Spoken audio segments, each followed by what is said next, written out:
Hello and welcome to this English Masterclass, Part 1. Some of our students are not very comfortable with English and some don't understand Bangla very well. So, Hindi is a good option. एक छोटे से introduction से शुरू करते हैं.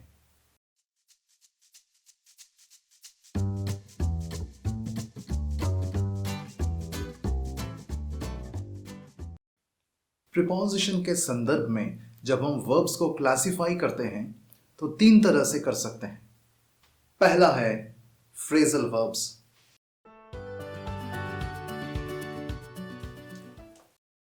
Phrasal verbs idiomatic होते हैं, मतलब जो लिखा है शब्द और जो मीनिंग है दोनों अलग होते हैं.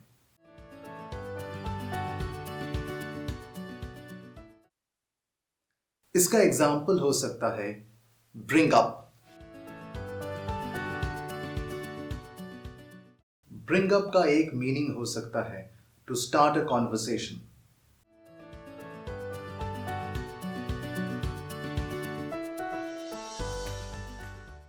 ब्रिंग अप का दूसरा मीनिंग हो सकता है टू रेज अ चाइल्ड. तो पहला हमने देखा फ्रेजल वर्ब्स. दूसरा है प्रीपोजिशनल वर्ब्स. ये प्रीपोजिशन के साथ यूज होते हैं और इनका मीनिंग सेम होता है. जैसे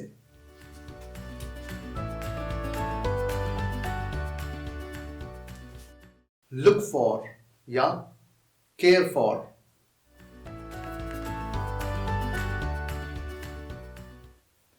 और अब तीसरा और आखिरी टाइप ऑफ वर्ब,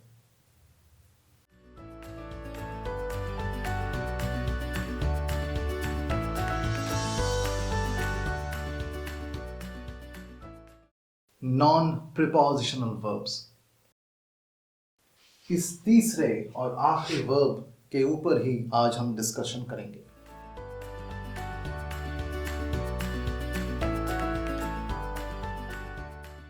यह था इंट्रोडक्शन. तो चलिए अब हम सेंटेंसेस की ओर बढ़ते हैं. तो चलिए हम पहला सेंटेंस देखते हैं.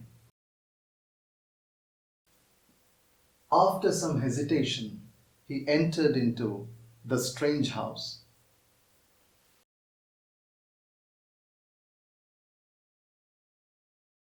अब सवाल है, ये into होगा कि नहीं?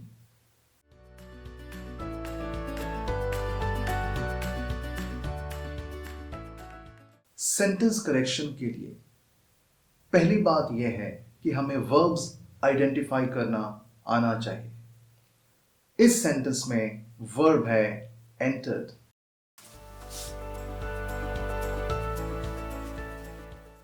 हर सेंटेंस में हम दो चीजें देखेंगे.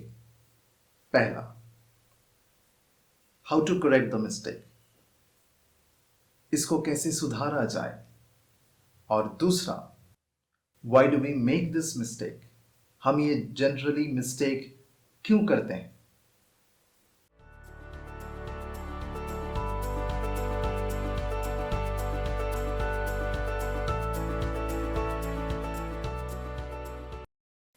तो कैसे करेक्ट किया जाए.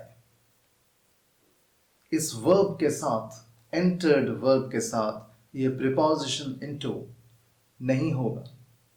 इनफैक्ट एंटर्ड वर्ब के साथ कोई भी प्रीपोजिशन नहीं होगा, क्योंकि ये एंटर्ड वर्ब हमारे थर्ड कैटेगरी का वर्ब है.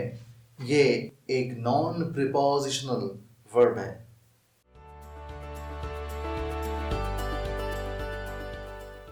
अब आते हैं दूसरे सवाल पे. हम ये मिस्टेक क्यों करते हैं. एक वर्ब है, एक प्रीपोजिशनल वर्ब है, मतलब वो वर्ब जो प्रीपोजिशन लेता है और इसका मीनिंग हूबहू एंटर्ड वर्ब के समान है. वो प्रीपोजिशनल वर्ब है गो इनटू. अब गो इनटू करेक्ट है और उसका मीनिंग है एंटर्ड. इसलिए हम एंटर्ड के साथ कभी कभी इनटू यूज कर लेते हैं, हमें यह नहीं करना है। अब चलते हैं दूसरे सेंटेंस की तरफ। चलिए अब दूसरा सेंटेंस देखते हैं। Her father's smile corresponded to his acceptance. तो पहला सवाल यह है कि हम इसको कैसे ठीक करें। मतलब ये कॉरेस्पॉन्डेड वर्ब के साथ प्रीपोजिशन टू होगा कि नहीं।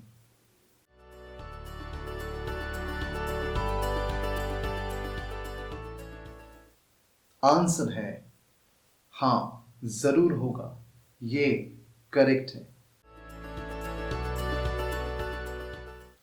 ऐसा इसलिए है क्योंकि कॉरेस्पॉन्डेड एक प्रीपोजिशनल वर्ब है जो प्रीपोजिशन लेता है। अब आते हैं तीसरे सेंटेंस पर।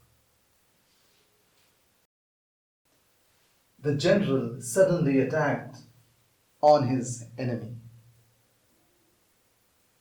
As usual, सवाल यह है कि attacked के साथ on होगा कि नहीं। attacked verb है, on preposition।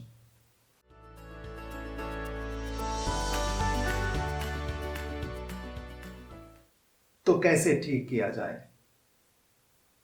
यहां on नहीं होगा क्योंकि attacked एक नॉन प्रीपोजिशनल वर्ब है।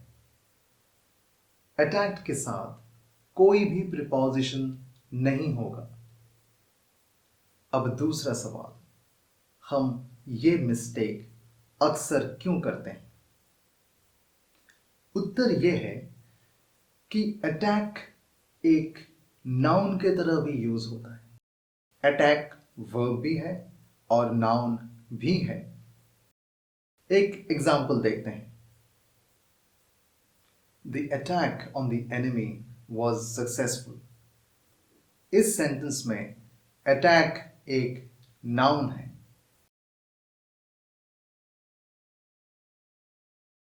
कैसे पता। उससे पहले एक आर्टिकल है जो ये संदेश दे रहा है कि उसके बाद नाउन आ रहा है।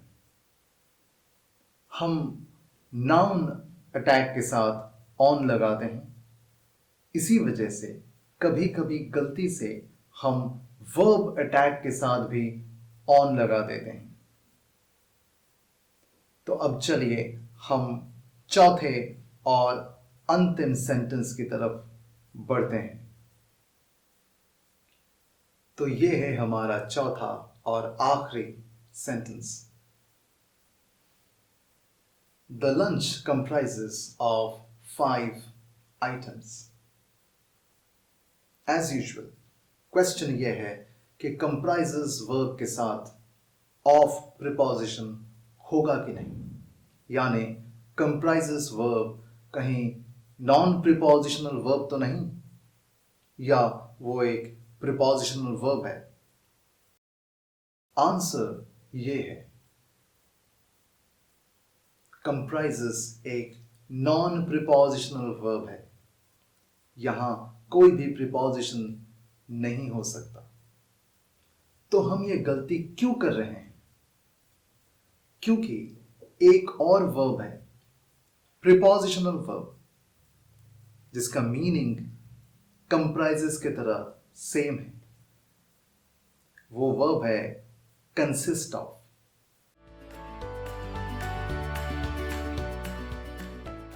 तो क्योंकि हम कंसिस्ट के साथ ऑफ लगाते हैं, इसलिए गलती से कंप्राइजेस के साथ भी ऑफ लगा रहे हैं, लेकिन ये गलत है। असल में बहुत सारे नॉन प्रीपोजिशनल वर्ब्स हैं, एक लंबी लिस्ट है। वो लिस्ट हम अगले वीडियो में देखेंगे। तो यदि आपको नॉन प्रीपोजिशनल वर्ब्स की पूरी लिस्ट चाहिए, आप हमारे वेबसाइट पे जाइए, वहां डाउनलोड सेक्शन में आपको वो नोट मिल जाएगा।